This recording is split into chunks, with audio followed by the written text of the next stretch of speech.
My name is Isabella and welcome to today's lesson on using music in language teaching. For content today, we're going to answer three major questions. Number one, why do we use music in language teaching?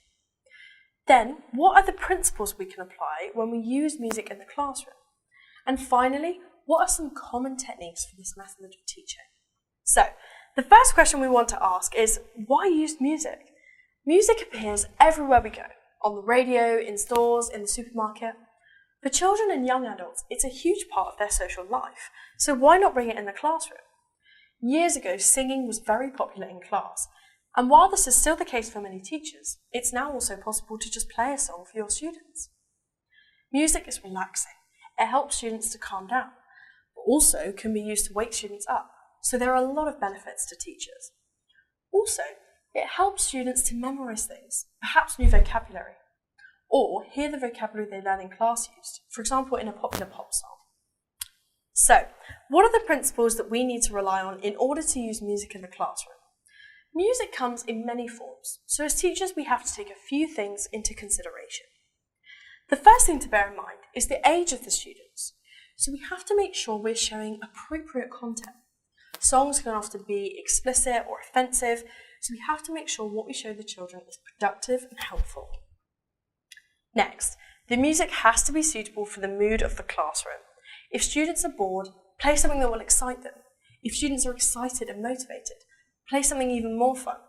However, if the lesson is about something meaningful, perhaps touching, play something that's slower and more appropriate. Finally, music can be fast or slow, so we have to choose an appropriate speed to show the children. More competent, older learners should be pushed to perhaps upbeat music with faster lyrics.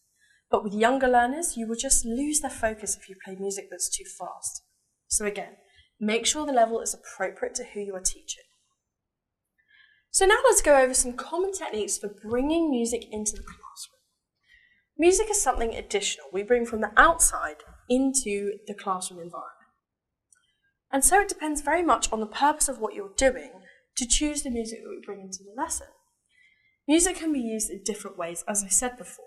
It can be relaxing, it can warm people up, it can be used to break the ice, set things up for a good start. The list goes on. Music can also be used to teach pronunciation. Some songs have very good features of spoken English. Take, for example, the Lazy Song by Bruno Mars. Today I don't feel like doing anything. I just want to lay in my bed. Don't feel like picking up my phone, so leave a message after the tone. So as you can see, the lyrics of this song are very clear, and the added tune will make it easy for students to pick up the pronunciation, and it's fun. Of course, one of the main uses of songs would be to teach vocabulary. Take, for example, the song Heads, Shoulders, Knees and Toes. This song is so simple, but great for younger learners as the addition of music adds fun and energy to the teaching, meaning they'll remember the new vocabulary.